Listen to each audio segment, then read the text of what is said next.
Bonsoir à toutes et à tous et bienvenue dans votre rendez-vous web de la semaine. Société, arnaque, polémique et divertissement sont à l'ordre du jour, alors installez-vous confortablement, c'est parti pour votre JT Web. On commence avec une initiative qui sauve littéralement des vies. Ben West, un activiste britannique pour la santé mentale, a lancé Reasons to Stay. Ce site web regroupe des témoignages, des ressources et surtout des raisons de s'accrocher aux personnes traversant des pensées suicidaires. On Wednesday, it was exactly 8 years since my little brother Sam took his own life and died. And I decided that I was going to use that day to launch a website called Reasons to Stay, which would deliver letters from strangers to people in Sam's situation who needed a moment of hope and warmth and connection. Since Wednesday, that video now has 1.1 million views. The website has delivered 33,000 letters. Over 2,000 people have written letters. Oh.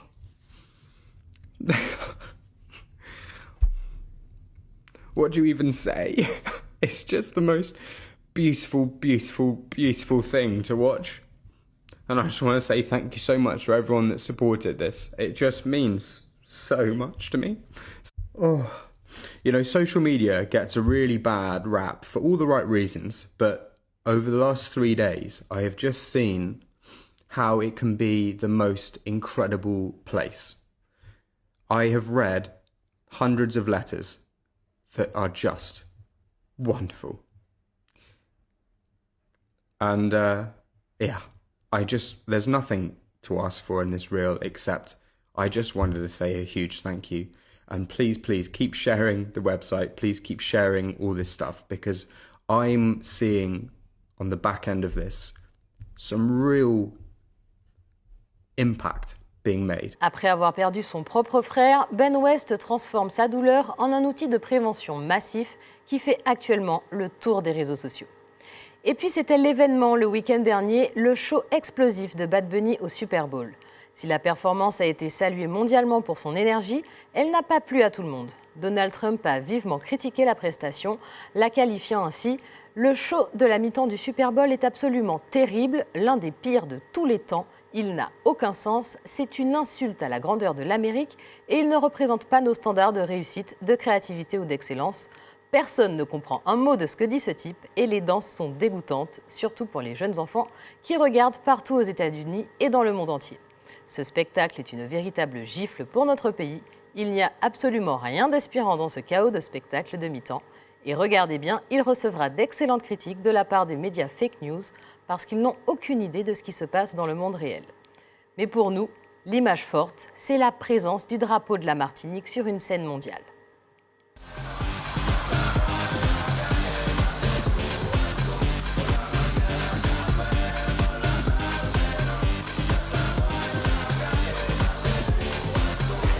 Bless America, sea Chile, Argentina, Uruguay, Paraguay, Bolivia, Perú, Ecuador, Brasil, Colombia, Venezuela, Guyana, Panamá, Costa Rica, Nicaragua, Honduras, El Salvador, Guatemala, México, Cuba, República Dominicana, Jamaica, Haití, las Antillas, United States, Canadá, a my motherland, mi patria, Puerto Rico. Seguimos aquí. Un moment de fierté qui a pourtant ravivé une polémique en Guadeloupe. Pourquoi ? Parce que contrairement à nous, la Guadeloupe n'a pas de drapeau officiel. Résultat, l'île a été représentée par le drapeau tricolore français, ce qui a relancé un débat passionné sur l'identité visuelle et le statut de l'île sœur. Parlons arnaque maintenant. L'affaire avait fait le tour des médias. Anne, victime d'une arnaque au sentiment, a perdu 830 000 € après avoir cru échanger avec l'acteur Brad Pitt. Aujourd'hui, elle contre-attaque. Elle a décidé d'attaquer 2 banques en justice et leur réclame 800 000 € de dédommagement. Son argument, un manquement flagrant à leur devoir de vigilance. Selon elle, les établissements auraient dû l'alerter face à des virements aussi inhabituels vers des comptes suspects. Un procès qui pourrait faire jurisprudence pour toutes les victimes de romance scam. Et niveau arnaque, l'IA continue de nous avoir. Une tendance particulièrement malsaine envahit TikTok, des vidéos générées par IA montrant des professeurs français en larmes. Ces deepfakes mettent en scène des enseignants s'excusant d'être de mauvais profs ou craquant sous la pression. Regarde. Wesh la chaise. Vous voulez quoi hein J'en ai marre, j'en peux plus. Elle va pleurer, elle. Wallah, elle est folle par Allah. Laissez-moi. Madame, c'est bon. C'est une nouvelle forme de cyberharcèlement extrêmement violente qui déshumanise le corps enseignant et stigmatise un profil de harceleur et inquiète fortement le ministère de l'Éducation nationale. On poursuit avec ce site qui agite la sphère conspirationniste et les enquêteurs du web, gmail.world. 2 développeurs ont réussi à reproduire une interface interactive simulant la boîte mail de Jeffrey Epstein. En compilant des milliers de documents issus des procédures judiciaires et des fuites officielles, ils permettent de naviguer dans les échanges du milliardaire, de ses mails à ses commandes Amazon, en passant par Facebook et ses messages. Les créateurs affirment vouloir faciliter l'accès à la vérité, mais la mise en ligne de telles données pose d'énormes questions éthiques et juridiques. En France, la tension est montée autour de Karine Le Marchand. L'animatrice de L'amour est dans le pré est au cœur d'un bad buzz après des propos jugés racistes lors d'une intervention récente. Sur les réseaux sociaux, les extraits tournent en boucle et les internautes dénoncent un manque de discernement, voire un mépris flagrant. L'animatrice s'est exprimée. Regardez. Un petit mot quand même sur cette pseudo-polémique sur les réseaux sociaux. J'ai vu qu'une députée et les filles avaient saisi l'Arcom pour des propos que j'ai tenus sur CNews, sortis de leur contexte. J'ai fait 30 minutes d'interview. Donc, sur 30 minutes d'interview, ils prennent genre 15 secondes sortis de leur contexte où je parle de mon arrivée à Paris dans les années 80, où je parle de mon ressenti. Je suis noire, hein, vous voyez, à moitié noire et fière de l'être. Et à moitié blanche aussi. Je suis fière de ce que je suis, je suis fière de ce que j'ai accompli, j'assume complètement qui je suis. Ils le sortent de leur contexte.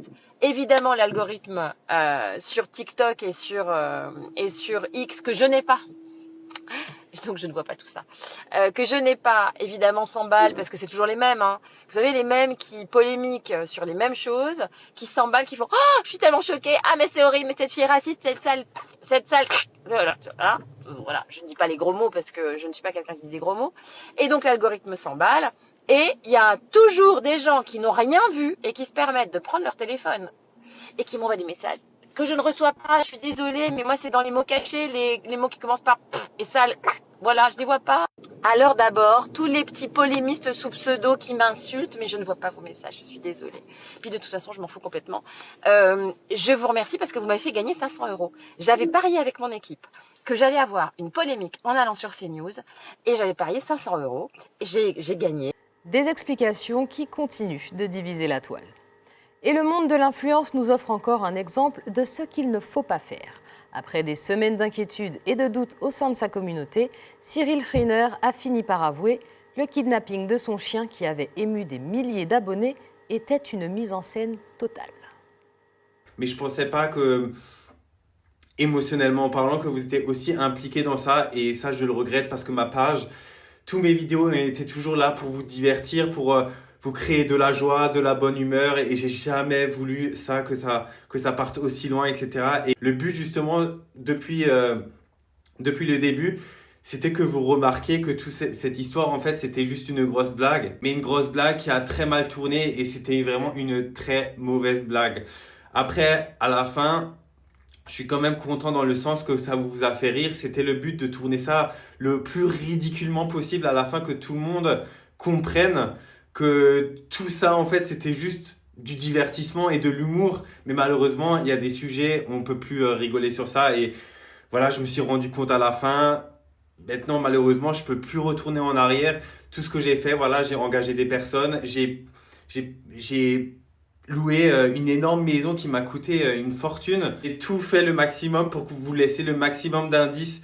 Jamais de la vie, vous le savez, Albert, il était beaucoup malade. C'est un sujet dont je parle même pas sur les réseaux. Quand je vous parle qu'Albert il était malade, je prends à chaque fois la parole une semaine après, quelques jours après, quand Albert il va mieux.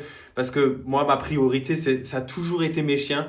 Donc, quand je vois des vidéos justement qui essayent de me faire passer pour une personne, voilà, qui déteste les animaux ou quoi que ce soit. C'était complètement faux.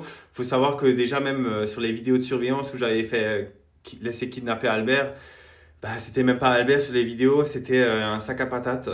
Enfin voilà, je vous ai laissé mais plein de détails comme ça. Le fait que j'aille en claquette aussi chez mon soi-disant ravisseur, que je dorme chez lui, qu'il me ramène le petit déjeuner. Je voulais vraiment tourner ça comiquement en fait. Et ça a marché parce que sur les réseaux sociaux, vous avez tous rigolé à la fin parce que ça paraissait justement tellement lunaire cette situation. Et c'était le but. Le but, moi, c'était de vous faire transmettre de la joie, de la bonne humeur, qu'on en rigole et que voilà. Mais malheureusement, comme je vous ai dit tout à l'heure, il y a des sujets où on ne peut pas rigoler sur ça. Un prank de très mauvais goût qui passe mal auprès des internautes.